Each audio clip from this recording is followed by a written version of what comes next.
Can you come? Can you teach? Can you speak? Can you talk? हो गया. Should you go? Should you come? Should you teach? Should you speak? Should you talk? Copy बना लो.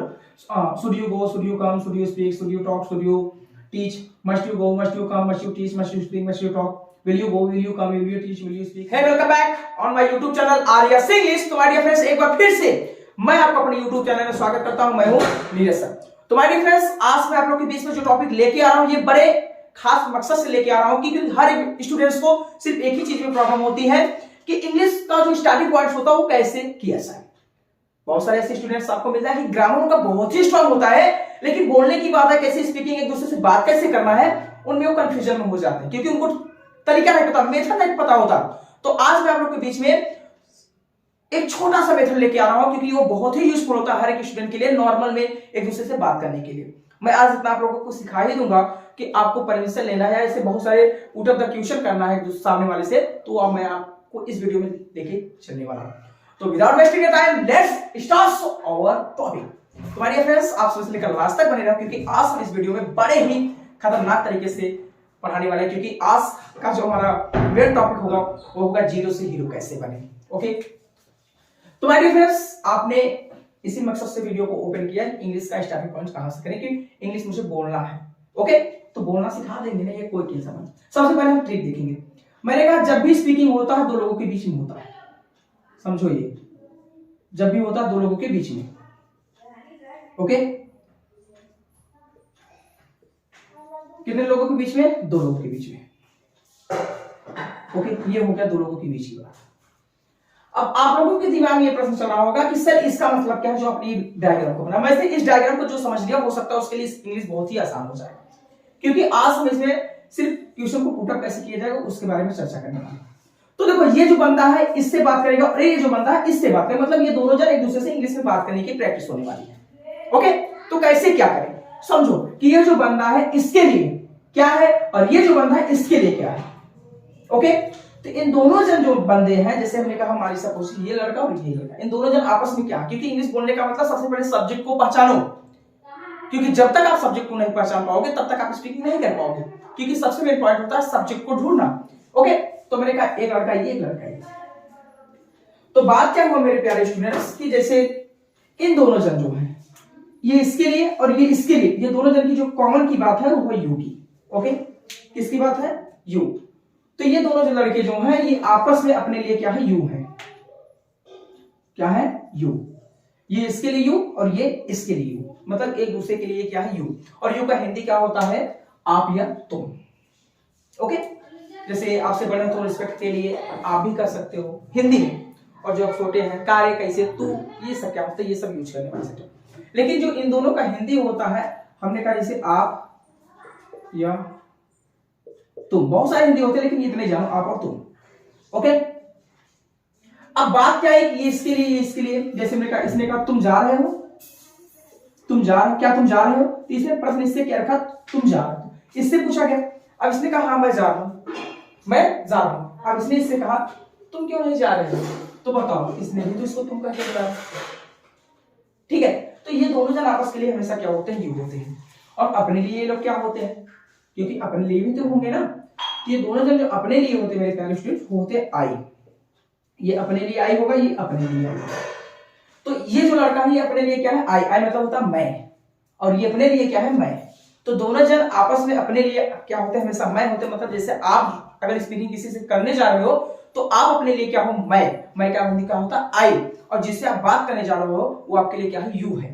तो इतना आप लोग पहचान गए होंगे शायद, हमें लगता है. तो जो बंदा ये पहचान गया उसके लिए इंग्लिश बहुत ही आसान हो जाएगी. तो चलिए हम आते हैं अपने टॉपिक पे. तो हम देखते हैं क्या होगा टॉपिक. तो मैं आप लोग के बीच में प्रैक्टिस सेक्शन लेके आ चुका हूं कि स्टार्टिंग पॉइंट्स में इंग्लिश कैसे बोला जाता है. तो मैं आप लोग के बीच में ये देख सकते हो, मैंने कुछ एग्जांपल को लिया है. ठीक है, तो कुछ क्या करेंगे, मैं बहुत ज्यादा हार्ड हेल्पिंग वर्ब नहीं लिया, सिर्फ जो हेल्पिंग वर्ब लिया है आप लोग के बीच से ही लिया, क्योंकि आप लोग ये हेल्पिंग वर्ब को अच्छी तरह से जानते होंगे. जैसे मैंने कहा कैन हो गया, कुड हुआ, शुड हुआ, मस्ट हुआ, विल हुआ. आप इन सब हेल्पिंग वर्ब का यूज करके आप सामने वाले से किसी भी पॉइंट पे प्रश्न रख सकते हो. ठीक है, तो चलिए हम इसको समझते हैं. तो मैंने कहा आस्क मतलब क्या होता है? पूछना. ठीक है, आस्क मतलब क्या होता है? पूछना. तो पूछने का मतलब होता है कि हम सामने वाले से पूछेंगे, तो सामने वाला अपने लिए क्या होता है? हमेशा यू ही होता है. क्या होता है? यू. मैंने आपको बताया पहले कुछ समय पहले भी. तो जो प्रश्न पूछा जाएगा हमेशा इंटरोगेटिव सेंटेंस से पूछा जाता है। जो इंटरोगेटिव सेंटेंस का हिंदी होता है प्रश्नवाचक वाक्य, प्रश्न पूछने वाले वाक्य। तो जो रिप्लाई दिया जाएगा मेरे प्यारे students, point number first answer, जो रिप्लाई दिया जाएगा जिसको कहते हैं उत्तर देना, उसको हम पॉजिटिव नेगेटिव सेंटेंस में देते हैं, या तो पॉजिटिव में या तो नेगेटिव में। चाहे पॉजिटिव चाहे नेगेटिव हमेशा सब्जेक्ट से ही शुरू होता है। तो जब आपने सामने वाले से प्रश्न पूछा तो अपने लिए हमेशा क्या होता है, आई होता है, और जिससे आप प्रश्न लो अपने लिए क्या होता है, यू होता है। इन सब हेल्पिंग वर्ब का यूज करके आप बड़े अच्छे तरीके से आप एक इंग्लिश बहुत आसानी से सीख सकते हो। तो चलिए हम देखते हैं। जैसे मैंने कहा कि सबसे पहले हम समझेंगे इन सब हेल्पिंग वर्ब को यूज करो किसके साथ, यू के साथ। मैंने कुछ यहाँ वर्ब लिखा है, तो जो कार्य करने वाला है सामने वाले, जो कार्य मतलब सामने वाले से पूछना करोगे कि नहीं करोगे, उसके लिए आप यू के साथ जोड़ सकते हो। तो जैसे मैंने कहा कैन यू को, आपने सामने वाले से पूछा क्या तुम जा सकते हो, तो उसको आप इंग्लिश में भी कर सकते हो कैन यू को। क्या तुम आ सकते हो, कैन यू कम। क्या तुम पढ़ा सकते हो, कैन यू टीच। क्या तुम बोल सकते हो, कैन यू स्पीक। क्या तुम बात करते हो, कैन यू टॉक। तो आप सामने वाले से प्रश्न रख रहे हो, पुट अप बार-बार कर रहे हो। जैसे could you go, could you come, could you teach, could you speak, could you speak ना भैया, कुड यू टॉक। हमने कहा should you go, should you come, should you teach. देखो हेल्पिंग वर्ब जहां जो यूज करो यू के साथ, कुछ तो कुछ इंग्लिश में अर्थ निकल ही जाता है भाई साहब, उसका अर्थ कुछ ना कुछ निकल ही जाएगा। और मॉडर्न हेल्पिंग वर्ब अगर आप यूज कर रहे हो तो उसका 100% आप लोग इंग्लिश बोलने की प्रैक्टिस हो सकते हो, प्रेजेंट का ही भाव शो करता है। जैसे मैंने कहा कैन यू गो, क्या तुम जाओगे, क्या भैया कैन यू गो, क्या तुम जा सकते हो, can you come, can you speak, can you talk, can you कुछ भी helping verb, should you go, should you come, should you teach, should you speak, should you talk, okay, will you go, will you come, will you teach, will you speak, will you talk. तो इन सबको प्रश्न पूछो, तो आप in helping verb को सबसे पहले, अब ये मत सोचो सबको, जो आपको याद हो उसको यू के साथ जोड़ो और जो एक्शन करना हो उसको कर सकते हो। जैसे मैंने कहा can you tell me about yourself, क्या आप मुझे अपने बारे में बता सकते हो। जैसे आप सामने वाले से पूछना है क्या आप अपने बारे में मुझे बता सकते हो, तो उसको इंग्लिश में तो कर सकते हो, can you tell me, can you tell me about yourself, क्या आप अपने बारे में मुझे बता सकते हो। देखो जैसे मैंने कहा सपोज मानो कि इन सब हेल्पिंग वर्ब को यूज करो और इसका जवाब दो। अब जो हेल्पिंग वर्ब ये यूज करेगा लड़का, जो प्रश्न पूछेगा सामने वाले से, वही हेल्पिंग वर्ब आपको भी यूज करना है अपने के लिए बताने के लिए। तो जब सामने वाले से पूछोगे वो अपने लिए क्या होता है, यू होता है। जो अपने लिए आप बताओगे अपने लिए आप क्या होती है, आई होती है। जैसे मैंने कहा can you tell me, can you, okay, can you go, क्या तुम जा सकते हो, can you go to school, क्या तुम स्कूल जा सकते हो, can you go to coaching, क्या तुम कोचिंग जा सकते हो, can you talk to me, क्या तुम मुझसे बात कर। कुछ भी हेल्पिंग वर्ब, देखो हमने कैन यू ही लगा रहा हूं, कुछ नहीं। एक हेल्पिंग वर्ब से बहुत सारा इंग्लिश बोलने की प्रैक्टिस हो सकती है। तो इसने कैन को लगाया, तो आप देखो सामने वाले से पूछो, यहाँ हेल्पिंग वर्ब इंटरोगेटिव है, तो आप अपने लिए बोलोगे तो आई लगाओ, क्योंकि पॉजिटिव नेगेटिव में ही रिप्लाई दीजिए। आपने आई लगाया, आप जो हेल्पिंग वर्ब इसने लगाया आप वही लगा दो, आई can go, I can not go, मैं जा सकता हूं, मैं नहीं जा सकता। अगर आपको जाना तो आई कैन गो कर सकते हो, अगर नहीं जाना तो आई कैन नॉट गो, मैं नहीं जा सकता हूं। बहुत ज्यादा हार्ड नहीं, बस थोड़ा बहुत कॉमन सेंस को यूज करो, ओके। अब मैंने बात की, जैसे मैंने कहा कुछ और, मैंने कहा can you tell me, can you, can you tell me about yourself, about your self, can you tell me about yourself, can you tell me about yourself, क्या तुम मुझे अपने बारे में बता सकते हो, क्या तुम मुझे अपने बारे में बता सकते हो। तो बताओ, ये सामने वाले से आपने पूछा तो बस सिंपलीफाई, आई कैन टेल। अब आपने अपने लिए पूछा तो आई कैन, जो सामने वाला आपको बताएगा तो वो तुमको ही बताएगा, तो आपके लिए तो उसमें तुम्हारे लिए क्या हो जाएगा, यू हो जाएगा। तो यू का ऑब्जेक्ट क्या होता है, योर, तो I can tell you, sorry object ही जाएगा, आई कैन टेल यू। यहां देखो आपने किससे पूछा, सामने, यहां देखो सामने वाला क्या है, यू है। जब आपने जिससे प्रश्न रखा वो आपने दूसरे से पूछा था अपने लिए, तो अब बंदा वो बताएगा तुम्हारे लिए, हाँ आई कैन टेल यू, मैं तुम्हें आपने पूछा कैन यू टेल मी, क्या मुझे बता सकते हो, तो आप वो क्या कहेगा, हाँ यार तो कहेगा, तो वो कर सकता है कि I can tell you about, अब यहाँ योर सेल्फ हो, उसके आपने उससे पूछा था तो वहां उसने क्या बताया, myself, I can tell you about myself, वो अपने लिए, हाँ आई कैन टेल यू, मैं तुम्हें बता सकता हूं अबाउट माई सेल्फ। ये होते हैं तरीका कुछ बोलने के। और मैंने कहा जैसे बहुत सारे एग्जांपल है, जैसे आप कोई भी एक्शन करने जाओ, हमने कहा जैसे ये सब है, हमने कहा विल यू गो, क्या तुम जाओगे। अब ये जो बंदा है ये भी तो यही यूज कर गया, तो बताओ आई विल यू, यहाँ आपने सामने वाले से पूछा था तो सामने वाला क्या था, यू था, लेकिन जब अपने लिए बताएगा तो बताएगा आई शैल गो, ओके।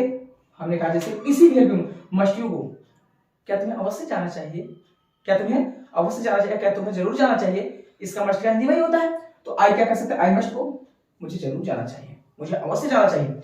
तो जो हेल्पिंग वर्ब आप यू के साथ यूज करोगे तो भैया जब आप रिप्लाई दोगे तो आपको जो रिप्लाई देना है वो उसी हेल्पिंग वर्ब को यूज लगाना है, लेकिन सबसे पहले आपने लिए क्या लगाना है, आई लगाना है।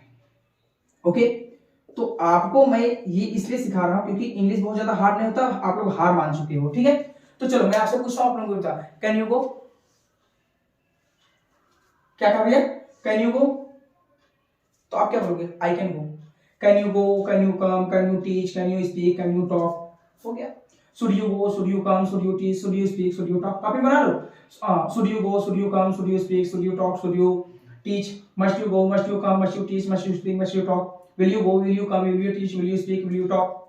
अब ये क्या बताएगा, आई कैन टीच, क्या भैया, आई can go, I can come, I can teach, I can speak, अपने लिए बता। देखो आपने एक हेल्पिंग वर्ब को यूज किया तो ये भी करेगा, आई can go, I can come, I can teach, I can speak, मैं बोल सकता हूं, मैं जा सकता हूं, मैं पढ़ा सकता हूं, मैं बोल सकता हूं, मैं बात कर सकता हूं।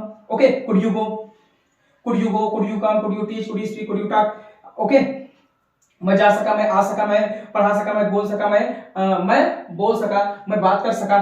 Okay, I should go, I should come, I should teach, I should speak, I should talk, तो क्या हो जाएगा, हाँ मैं मुझे जाना चाहिए, मुझे आना चाहिए, मुझे पढ़ाना चाहिए, मुझे बोलना चाहिए, मुझे बात करना चाहिए। Okay, I must go, I must come, I must, देखो मैं इसी हेल्पिंग वर्ब इसके साथ यूज कर रहा, यही सेम हेल्पिंग वर्ब है। देखो मैंने गो लिया, ठीक है, जो हेल्पिंग वर्ब है, ठीक है, इसे गो, कम, टीच, स्पीक, बस वही मैं सेम लिया हूं। देखो आई कैन, क्या हो गया, I can come, I can go, I can go, I can come, I can teach, I can speak, I can talk. Okay, I could go, I could come, I could teach, I could speak. Okay, I should go, I should come, I should teach, I should speak, I should talk. I must go, I must come, I must teach, I must speak, I must talk. Okay, I shall go, I shall come, I shall come, I shall teach, I shall teach, I shall talk. तो ये सब होते हैं English तरीके की बात करने को, बहुत ज्यादा हार्ड नहीं, बस आपको प्रश्न पूछा जाए, इन सबको हेल्पिंग वर्ब के साथ यू का यूज करो जो भी काम करवा रहे हो। जैसे can you tell me about yourself, can you tell me about this mobile, can you tell me about this watch, can you tell me about Neeraj sir, can you tell me about Vinay sir, can you tell me, जो भी आज उसका can का use करना है, काहे ज्यादा हाथ जा रहा, छोटा छोटा पॉइंट है। Can you tell about yourself, can you tell me about your father, I can tell you about your father, can you tell me about Mahatma Gandhi, can you tell me about Subhash Chandra Bose, can you tell me about this four, can you tell me about this market, can you tell me about this coaching, किसी के बारे में बताना है तो देखो यही है। अब ये ओके, अब ये बोल सकते हैं I can tell you about Mahatma Gandhi, I can tell about your mobile, I can tell you about this market, I can tell you about Neeraj sir, I can tell you about Vinay sir, I can tell you about this coaching, I can tell you. देखो क्या यही सब कुछ, अब कुछ English होता है, बस आप इसके साथ यूज करो, इसके साथ यूज करो। तो माय डियर फ्रेंड्स, हमें लगता है कि उम्मीद है कि आप लोगों को ये वीडियो बहुत ही पसंद आएगा, क्योंकि ऐसी वीडियो पाने के लिए आप मेरे साथ जुड़ जाओ। मैं शुरू से लेकर लास्ट तक जो भी वीडियो लाऊंगा आप लोगों के बीच में कुछ बेस्ट लाने की कोशिश करूंगा। तो मैं आप लोगों के बीच में कुछ सीरियस तरीके का वीडियो लाने की कोशिश किया। तो thank you for watching my video. जय हिंद, जय भारत। अभी तक आपने मेरे चैनल को सब्सक्राइब नहीं किया तो आप सब्सक्राइब कर लीजिए, क्योंकि मैं आप लोग के बीच में ऐसी वीडियो लाता रहूंगा। Thank you for watching my video. जय हिंद, जय भारत।